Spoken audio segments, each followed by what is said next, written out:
2021 നിയമസഭാ തെരഞ്ഞെടുപ്പിലെ ഏറ്റവും വലിയ പോരാട്ടങ്ങളിലൊന്നും നടന്ന നന്ദിഗ്രാമിലാണ് ഞാൻ. ഈ സീറ്റിൽ ബിജെപിയുടെ സുവേന്ദു അധികാരി തൃണമൂൽ കോൺഗ്രസിന്റെ മമതാ ബാനർജിയെ ഏകദേശം 2000 വോട്ടുകളുടെ വളരെ നേരിയ ഭൂരിപക്ഷത്തിൽ പരാജയപ്പെടുത്തിയിരുന്നു.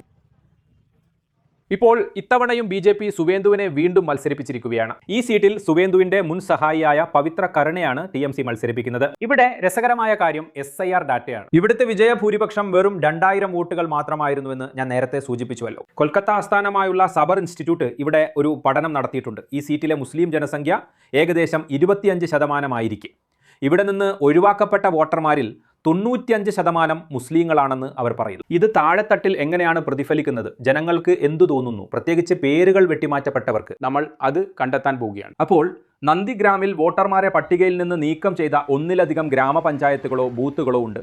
ഇപ്പോൾ ഞാൻ ദൗദ്പൂർ എന്ന സ്ഥലത്താണ്. ഇവിടുത്തെ വലിയ ഗ്രാമപഞ്ചായത്തിൽ ഏകദേശം 17000 വോട്ടർമാരുണ്ട്. അതിലേകദേശം 700-800 പേർ ഇപ്പോൾ നീക്കം ചെയ്യപ്പെട്ടിരിക്കുന്നു. ഇപ്പോൾ നമ്മളിൽ ചിലർ ഈ സംഖ്യകൾ കണ്ട് നോക്കൂ, ഇതൊക്കെ ചെറിയ സംഖ്യകളാണ് എന്നൊരു പക്ഷേ പറഞ്ഞേക്കാം. പക്ഷേ ഞാൻ നേരത്തെ പറഞ്ഞതുപോലെ കഴിഞ്ഞ തവണ വെറും 2000 വോട്ടുകളുടെ വിജയഭൂരിപക്ഷം മാത്രമുണ്ടായിരുന്ന ഒരു സീറ്റായിരുന്നു നന്ദിഗ്രാം എന്നോർക്കണം. അപ്പോൾ ഈ നീക്കം ചെയ്യലുകൾ എന്തുകൊണ്ട് ഇത്രയധികം പ്രാധാന്യം അർഹിക്കുന്നു എന്നതിന്റെ ചിത്രം നിങ്ങൾക്ക് ലഭിക്കും. ഞങ്ങൾ എങ്ങനെ ബംഗ്ലാദേശികളാകും? ഇതെന്റെ അച്ഛന്റെ വോട്ടർ കാർഡാണ്. ഇതാ എന്റെ അച്ഛന് ഈ ഒരു വോട്ടർ കാർഡുണ്ട്. BJPക്ക് ചെയ്യാൻ കഴിയുന്നതൊക്കെ അവർ ചെയ്യുന്നു. എന്റെ ആൺമക്കളുടെ വോട്ട് വെട്ടിക്കളയുകയാണെന്ന് പറയുന്നു. മരുമക്കളുടെ വോട്ട് വെട്ടിക്കളയുന്നു. പെൺമക്കളുടെ വോട്ട് വെട്ടിക്കളയുന്നു. എന്റെ ഭർത്താവിന്റെ തന്നെ വോട്ട് വെട്ടിക്കളയുന്നു. അപ്പോൾ എന്താണ് അവസ്ഥ? അപ്പോൾ ഇത് BJP ആഗ്രഹിക്കുന്നില്ലേ? എനിക്ക് 60 വയസ്സായി, 20 വർഷമായി വോട്ട് ചെയ്തു വരുന്നു. ഒരു കുഴപ്പമില്ല. 25 വോട്ട് ചെയ്തു, 26 നിങ്ങളുടെ വോട്ടില്ലത്രേ. നിങ്ങൾ ബംഗ്ലാദേശികളാണ്. ഇതെങ്ങനെ സംഭവിക്കും? ആദ്യം ഞങ്ങൾക്കൊരു ഹിയറിംഗ് നോട്ടീസ് വന്നു. ഹിയറിംഗ് നോട്ടീസ് വന്നതിന് ശേഷം ഞങ്ങൾ ഡോക്യുമെന്റ് കാണിച്ചതിന് ശേഷം ഇപ്പോൾ പറയുന്നു നിങ്ങളുടെ ഡോക്യുമെന്റ് വീണ്ടും പൂരിപ്പിച്ചു തരാൻ 2 തവണ കൊടുത്തു. 2 തവണ കൊടുത്തിട്ടും ഇപ്രാവശ്യം ഒരു സ്റ്റാമ്പ് വെച്ച ലിസ്റ്റ് വന്നു. ലിസ്റ്റ് പരിശോധിച്ചപ്പോൾ എന്റെ വോട്ട് റദ്ദായതായി കണ്ടു. ഞാൻ ചോദിക്കുകയാണ്, ഞങ്ങൾ യഥാർത്ഥ വോട്ടർമാരാണ്, ഞങ്ങൾ വോട്ട് ചെയ്യാറുണ്ട്, ഞങ്ങളുടേത് എങ്ങനെയാണ് റദ്ദായത്?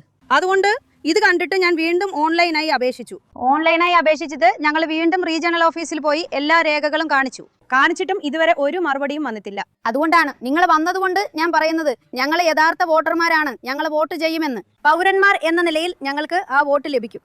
എന്റേത് റദ്ദായി പോയതിൽ എനിക്ക് ദുഃഖമുണ്ട്.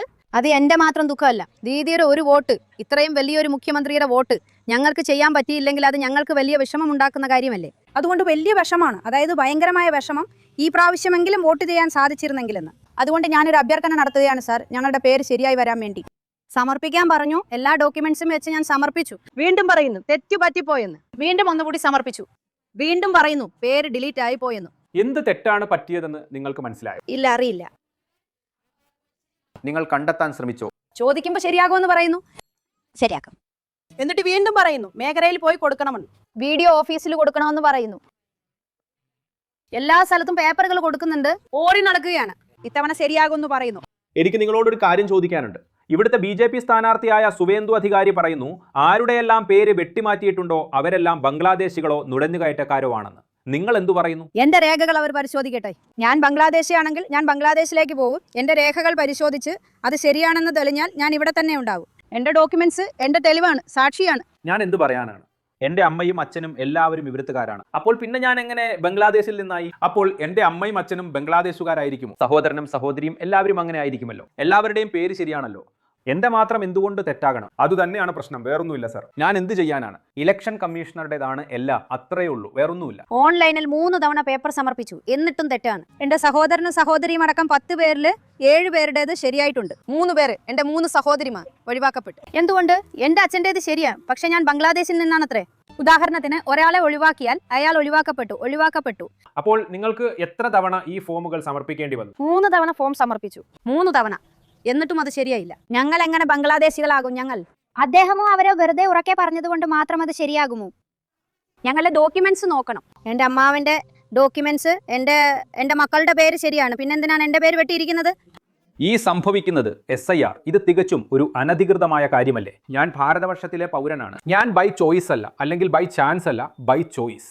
ഞങ്ങളുടെ പൂർവികർ ഇവിടെ തന്നെയാണ് ജനിച്ചത്, ഇവിടെ തന്നെയാണ് മരിച്ചത്. ഞാനും സെയിം, എന്റെയും ജനനം ഇവിടെയാണ്. അപ്പോൾ എനിക്ക് ഭാരതവർഷത്തിൽ പൗരത്വം ഉണ്ടാകേണ്ടതല്ലേ? ഇതൊരു ന്യായമായ കാര്യമാണ്. എന്നാൽ ഇത് ഇലക്ഷൻ കമ്മീഷൻ എന്ത് ന്യായത്തിന്റെ പേരിലാണ് ഞങ്ങളെ പൗരത്വത്തിൽ നിന്ന് പുറത്താക്കാൻ ശ്രമിക്കുന്നത്? ഇത് ഞങ്ങളുടെ ഭാരതത്തിന്റെ പ്രധാനമന്ത്രി മുതൽ എല്ലാ ജനങ്ങളോടുമുള്ള ഞങ്ങളുടെ അഭ്യർത്ഥനയാണ്. ഇതിന്റെ ഉള്ളിലേക്ക് നമുക്ക് കടക്കണ്ട.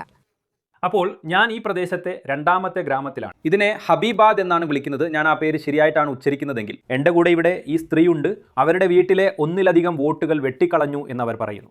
ദാദി, നിങ്ങളുടെ പേരെന്താണ്? എന്റെ പേര് സാർഗാദൂൻ എന്നാണ്. ഇത് പറയൂ, നിങ്ങളുടെ വീട്ടിൽ എത്ര പേരുടെ വോട്ടാണ് വെട്ടിക്കളഞ്ഞത്? ഞങ്ങളുടെ വീട്ടിൽ ഒരുപാട് വോട്ടുണ്ടായിരുന്നു. ഇപ്പോൾ 8 പേരുടേത് വെട്ടിക്കളഞ്ഞു. 8 പേരുടേത് വെട്ടിക്കളഞ്ഞു. അതെ. അപ്പോ 2 പേരുടേത് വന്നു. ഇപ്പോ 6 പേരുടേത് വന്നിട്ടില്ല. 6 ആൺമക്കൾ, 1 മരുമകൾ, അവരുടേത് വന്നില്ല. എന്തുകൊണ്ടാണ് വരാത്തതെന്ന് നിങ്ങൾക്ക് വല്ല കാരണവും അറിയാൻ കഴിഞ്ഞോ? എന്തു പറ്റി? അറിയില്ല. ആരാണ് എന്ത് പറയുന്നത്, പറയുന്നില്ല എന്നൊന്നും ഞങ്ങൾക്ക് അറിയില്ല. ഞാൻ പഠിപ്പില്ലാത്ത ആളാണ്, വിരലടയാളം വയ്ക്കുന്ന ആളാണ്. എനിക്കൊന്നും അറിയില്ല. പേപ്പർ ചോദിച്ചു, ഞാൻ എല്ലാം റെഡിയാക്കി കൊടുത്തു, എല്ലാ തെളിവും കൊടുത്തു. ഇനി എന്തുകൊണ്ടാണ് വരാത്തത്, എന്താണ് വരാത്തത് എന്നൊക്കെ അവർക്കറിയാം. ഞങ്ങൾക്ക് എന്തറിയാം? നിങ്ങൾ പറ. നിങ്ങൾ എത്ര തവണ അപ്പീലിൽ പോയി? എത്ര തവണ നിങ്ങൾക്ക് ലൈനിൽ നിൽക്കേണ്ടി വന്നു? ലൈനിലൊക്കെ ഒരുപാട് നിന്നു. ഏത് സാറായിരുന്നോ അദ്ദേഹത്തിന്റെ ലൈനിൽ നിന്നു. ഇതുണ്ടായല്ലോ, ഹിയറിംഗ് നടന്നു, അതിനും വരി നിന്നു. അപ്പൊ പിന്നെ വേറെന്താ ചെയ്യേണ്ടെന്ന് പറയൂ. ഇനി ഞാൻ എന്ത് ചെയ്യണം? നിങ്ങളുടെ അഭിപ്രായത്തിൽ ഇനി നിങ്ങൾ എന്തു ചെയ്യണം? ഞങ്ങളെ 71 വോട്ടുണ്ട്, അതിന്റെ തെളിവും കൊടുത്തു. അപ്പൊ പിന്നെ വേറെന്താ വേണ്ടത്? ഇത് തന്നെയാണ് ഞങ്ങൾക്ക് മനസ്സിലാകാത്തത്. ഞാൻ എന്തു പറയാനാണ്? 71 ഉണ്ട്, 2000 ഉണ്ട്. അപ്പൊ പിന്നെ വേറെന്താ വേണ്ടത്?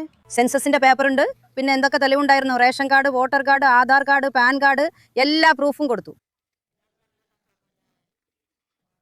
ഇനി ബാക്കി എന്താണുള്ളത്? ഡൽഹിയിൽ ഇത്രയും വർഷം താമസിച്ചു, 50 വർഷം താമസിച്ചു. അവിടെ ആരും ബംഗ്ലാദേശി എന്ന് പറയാറില്ല. എന്നിട്ട് ഇവിടെ വന്ന് ബംഗ്ലാദേശി ആണെന്ന് പറയുന്നു. അവർ തന്നെയല്ലേ ബംഗ്ലാദേശി? ദേഷ്യം വരുമല്ലോ. കാരണം ഞങ്ങൾ ഒരുപാട് നാളായി വോട്ട് ചെയ്ത് വരുന്നവരാണ്. എന്നിട്ട് ഇപ്പോൾ പെട്ടെന്നാണോ പറയുന്നത് നിങ്ങളുടെ പേരുകൾ ഡിലീറ്റ് ആയി പോയെന്ന്? ഞങ്ങൾക്ക് ദേഷ്യം വരില്ലേ? ഞങ്ങൾ ഈ രാജ്യത്ത് ജനിച്ചവരാണ്, ഈ രാജ്യത്താണല്ല. പെട്ടെന്ന് വന്ന് നിങ്ങൾ ബംഗ്ലാദേശികളാണെന്ന് പറഞ്ഞാൽ ഞങ്ങൾ എന്തെങ്കിലും അത് അംഗീകരിക്കുമോ? ഒരു കാലത്തും അംഗീകരിക്കില്ല. ഞങ്ങളെ അമ്മയുടേത് ശരിയായിട്ടുണ്ട്, ഭർത്താവിന്റെ സഹോദരന്മാരുടേത് എല്ലാം ശരിയായിട്ടുണ്ട്. എന്റെ ഭർത്താവിൻ്റെത് ഡിലീറ്റ് ആയി പോയി. എന്റെ ഭർത്താവ് ബംഗ്ലാദേശിയാണോ? കാരണം നിങ്ങൾ എവിടെ പോയാലും ഒരു മുസ്ലിം എന്താണോ അതുപോലെ തന്നെ ഇരിക്കും.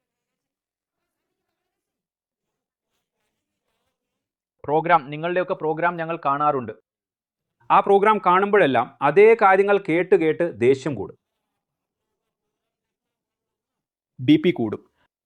നന്ദിഗ്രാമിലെ ഈ ഗ്രാമങ്ങളിലുടനീളം ഈ SIR അഭ്യാസം മൊത്തത്തിൽ എങ്ങനെയാണ് നടന്നത് എന്നതിനെക്കുറിച്ചുള്ള ദേഷ്യത്തിൻ്റെയും നിരാശയുടെയും നിരവധി ശബ്ദങ്ങളുണ്ട്. ഇനി കഴിഞ്ഞ തവണ ഈ വിധാൻസഭയിൽ വളരെ ഇഞ്ചോടിഞ്ച് മത്സരമായതുകൊണ്ട് വോട്ടിംഗ് ദിവസത്തിലും എണ്ണുന്ന സമയത്തും ഈ സാഹചര്യം എങ്ങനെ വികസിക്കുന്നു എന്നത് നമ്മൾ ഉറ്റുനോക്കുന്ന ഒരു കഥയാണ്.